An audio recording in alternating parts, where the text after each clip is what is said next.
13번째 이야기입니다.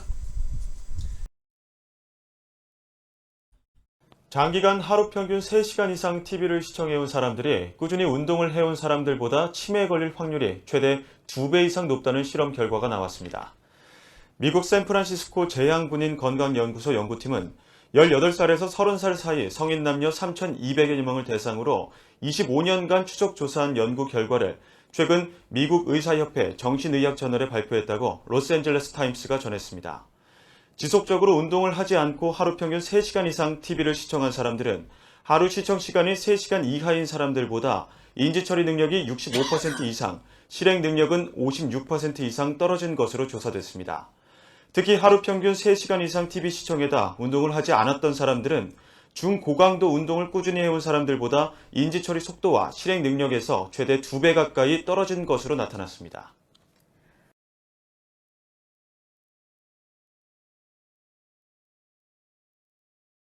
깜짝 놀라셨지요?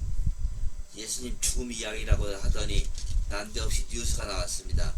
영상 이야기 하려고 이럽니다. 현대를 영상 시대라고 합니다. 영상에는 한계가 있습니다. 그 한계를 명확하게 알고 극복하는 방법을 함께 나누기 위해서 이렇게 시작했습니다. 텔레비전은 바보 상대라는 말이 있습니다. 왜 이런 말이 나왔을까요? 또 왜 텔레비전을 오래 보면 치매 발생 확률이 높아질까요? 영상이 가진 한계 때문입니다. 어떤 한계가 있길래 이럴까요? 자, 여기서 쉬어가는 퀴즈입니다. 텔레비전을 켜놓고 할 수 있는 것은 무엇인지를 골라봐 주십시오. 1번 대화. 그 중에서도 깊이 있는 대화 나눌 수 있을까요? 아닙니다. 두 번째 생각. 명상에 빠질 수 있습니까? 아니요, 불가능합니다. 3번 공부는요, 이 또한 불가능합니다. 4번 답 없음. 예, 결국 답은 4번 답 없음입니다. 왜 그럴까요? 영상의 속성이 즉물적이기 때문입니다. 즉물적이라고 하는 것은 관념이나 추상적 사고를 선행시키지 않고 실제의 사물을 즉각적으로 받아들이는 것을 말합니다. 한마디로 생각하는 것을 허락하지 않는다는 이야기입니다. 영상이 생각을 못하게 하니까 치매가 걸리고 바보가 되어갑니다. 문화는 크게 영상 문화와 서사 문화로 나눌 수 있습니다. 서사 문화와 영상 문화의 차이는 무엇이겠습니까? 바로 생각입니다. 서사 문화는 생각이 가능합니다. 책을 읽으면서 우리는 이런저런 생각을 합니다. 그러면서 생각이 더 깊어지기도 합니다. 영상 문화는 생각이 불가능합니다. 그렇다면 영상 문화는 어떻게 방향을 잡아야 할까요?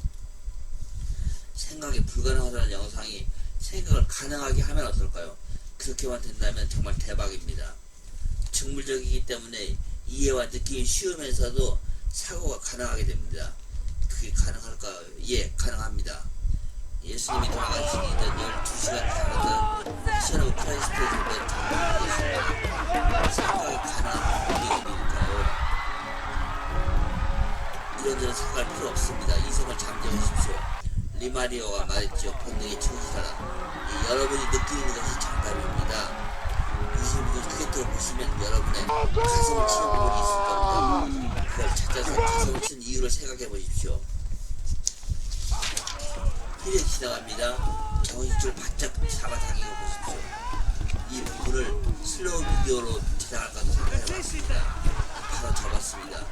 여러분 시사로 영화를 보시죠. 수수효과가 들어간 영화를 보는 건 아니니까요. 직접 확인하셔야 합니다. 여러분 눈으로 확인하셔야 됩니다. 자, 출발합니다. 어떻게 생각이 들게 하는 영상을 발견하셨습니까? 저 정확히 잘 못 보셨다고요. 첫 번째 피입니다.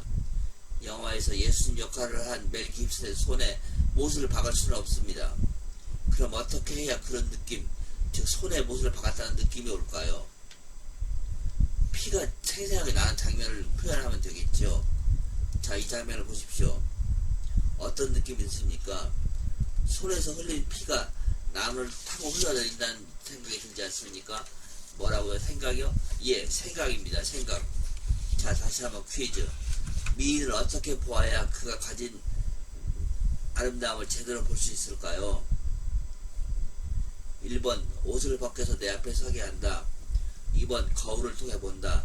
3번 다른 방에 있게 하고 몰래 숨어서 훔쳐본다. 4번 답 없음. 예, 또 4번이 답입니다. 명나라 문인 오종선의 문집 소창자기에 꽃, 대나무, 미인을 제대로 보는 방법이 이렇게 나옵니다. 꽃은 물에 비친 그림자로 보고, 화관 수영, 대나무는 달 그림자로 보고, 죽관 월령, 미인은 주름에 비친 그림자로 본다. 미인 간 령 월 렴 영. 미인을 주렴은 발이지요.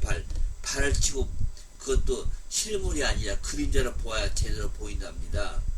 이게 무슨 귀신 시달가면 소리일까요? 발을 치고 보면 안 보이는 부분이 있게 됩니다. 이때 인간은 안 보이는 부분을 나름대로 생각을 해서 만들어냅니다. 자기가 생각할 때 가장 이쁘게 만들어냅니다. 그래서 실제보다 더 아름다운 사람을 우리는 만들어내는 겁니다. 이게 바로 생각의 힘입니다. 간접적 표현이 직접적 표현보다 더 강하게 느껴지는 것도, 또 상징이 실사보다 더 느낌이 큰 이유도 바로 여기에 있습니다. 패션 오브 크라이스트는 이 십자가 피 말고도 생각을 불러오는 장면이 몇 군데 더 있습니다. 자, 계속 보시겠습니다. 허공에 매달린 예수님의 감정이 느껴지지 않습니까? 어때요? 여러분은 좀 불안하지 않습니까? 그 십자가 쿵 떠일 때 받는 충격이 어떻게 더 느낌이 여러분들 가슴에 느껴지지 않습니까? 더 결정적인 것은 바로 이 장면입니다. 왜 허공에 인물을 띄워 놓았을까요? 이렇게 표현하는 이유가 뭘까요? 허공에 떨어지시면 불안하지 않겠습니까? 사람이 불안할 겁니다. 그리고 그걸 보고 있는 우리도 불안합니다. 그 사람의 느낌을 우리가 받는 겁니다. 생각을 통해서요. 이렇게 봐서 생각을 만드는 형상입니다. 생각을 거쳐서 느낌이 온 영상이라는 말씀입니다. 자, 하나 더 보겠습니다. 채찍입니다. 이 채찍은 어떻게 다루었습니까? 왜 채찍이 책상을 치유에 바로 떨어지지 않았을까요? 채찍으로 쳤을 때 나무 책상에 뽀개지는 광경이 보이시죠? 바로 채찍 끝에 쇠갈기가 달려있어서 생기는 현상입니다. 왜 이걸 먼저 보여줄까요? 저걸 예수님이 맞으면 고통이 어떻게 날지 예상하라는 겁니다. 살짝 나오겠죠. 얼마나 아프실까요? 자, 보시겠습니다. 어때요?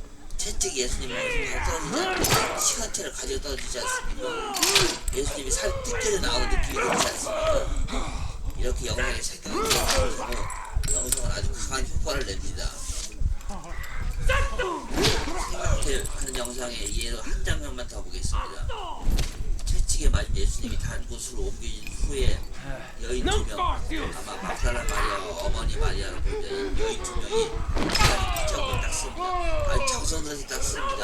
예수님 잊지 않습니다. 예수님이 기다린 한 적에도 없습니다. 그 노래만 하다가 열심히 닦습니다. 어떤 느낌이 드시는지요? 예수님 몸에 묻은 피를 닦는 느낌이 드시지 않습니까? 느낌은 개인차가 큽니다. 누구에도 이미 느낌이 맞다 그러다가 따질 필요가 없습니다. 본인이 느끼면 그것이 본인의 정답입니다. 같은 영상을 봐도 본 사람에 따라서 느낌의 정도는 다릅니다. 정답은 존재하지 않습니다. 그저 바람이 있다면 더 풍부히 느껴서 더 즐거워할 기회를 넓히는 것입니다. 이 5장면으로 예수님의 죽음이 갖는 의미를 아주 훌륭하게 전달합니다. 첫 번째, 빌라도가 손을 찢는 장면입니다. 빌라도는 잡혀온 예수님을 신문에 보니까 십자가 형식 정도의 죄가 있는 것을 발견하지 못합니다. 그래서 난 상관없다, 난 이 사람이 죽은 건 상관없다, 그런 의미로 손을 씻습니다. 뭐 그런다고 빌라도에 죄가 없을까요? 두 번째는 예수님이 십자가를 지고 가다가 힘들어하시자 지나가던 구레네 사람 시몬에게 십자가를 대신 지게 했다는 장면입니다. 영화에서는 베라가 쓰러진 예수님에게 물을 마시게 합니다. 하지만 성경에 이런 사실은 기록되어 있지 않습니다. 우리의 삶이 성경에 기록되지는 않아도 얼마든지 예수님에 대한 사랑을 표현할 수 있습니다. 예수님이 말씀하셨지요. 목마른 이에게 물을 주는 것이 곧 나에게 물을 주는 것과 같다. 성경에 기록되지 않은 사실, 베라가 예수님께 물을 따라 드린 것은 목마른 이에게 물을 주는 것과 통합니다. 베라가 예수님에게 물을 주는 장면은 남이 알아주든 말든 우리는 예수님을 따를 수 있다는 것을 의미합니다. 세 번째, 예수님이 나무 십자가에 달리는 장면입니다. 카메라가 십자가 위에서 잡아 재질이 나무라는 것이 똑똑해 보이시죠? 그 로마 병사가 십자가를 치자 쿵쿵 나무 치는 느낌이 정확히 소리로 들리시죠? 사도 바울이 회심 전에 예수님 따르는 사람들을 마구 잡아들인 것도 예수님이 나무에 달려 돌아가셨기 때문입니다. 신명기 21장 22절과 23절은 이런 내용이 나옵니다. 나무에 달린 자는 하나님께 저주를 받았다는 이야기입니다. 그러니 하나님께 저주를 받은 사람이 메시아일 리가 없다는 것이죠. 그런데 이건 율법주의 한계에 붙잡힌 생각입니다. 왜 예수님이 나무에 달려 돌아가셨나요? 시장은 이렇게 말합니다.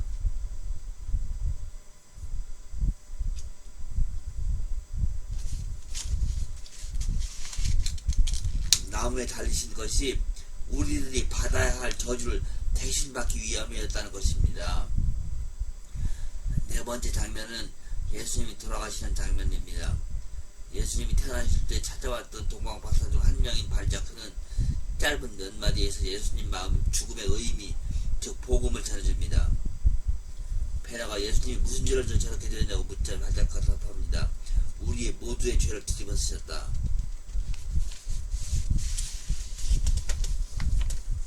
예수님의 죽음으로 죄에 대해서 살 우리가 의에 대해서 살게 되었고, 채찍에 맞음으로 나을 것이다 이 미래형이 아니라 나았다라고 이미 이루어진 일에 대한 서술이 가능해졌습니다. 그리고 발자크는 의미심장한 말을 합니다. 이건 시작일 뿐이야. 다섯 번째 장면은 베너의 어머니와 여동생 티자가 담당합니다. 그들이 시작 다음 일을 보여줍니다. 중요한 그 일을 보여주기 전 그들은 이런 에피소드를 가지고 있습니다. 예수님이 십자가 지고 가는 것을 본 베나의 어머니가 에스더에게 가자고 하자 에스더가 희망을 가지고 왔는데 라면 죄송해 합니다. 이때 어머니가 답합니다. 아니야, 오길 잘했다 에스더. 그렇습니다. 예수님을 만난 사람은 절대 후회하지 않습니다. 성경 어디를 봐도 예수님이 돌아가시던 날 폭우가 됐다는 기억은 없습니다. 폭우가 오게 한 것은 낮을 어둠으로 만들기 위한 작가의 창조적 변형입니다.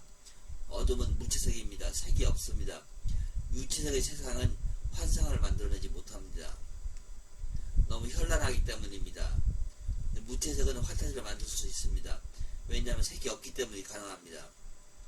우리는 예수님이 십자가에서 흘린 피를 보혈이라고 부릅니다. 보혈은 기적을 만듭니다. 무채색의 계열물에서 우리는 빨간 핏빛을 봅니다. 십자가에서 흘린 피는 베나의 어머니와 여동생 티자의 한신병을 낫게 했습니다.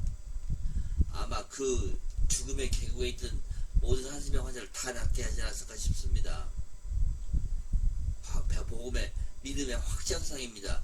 아이고 베나 어머니와 여동생 티자가 나온 거하고 나하고 무슨 관계가 있어요? 이렇게 말씀하시면 안 됩니다. 그들에게 일어난 일은 우리에게도 일어납니다.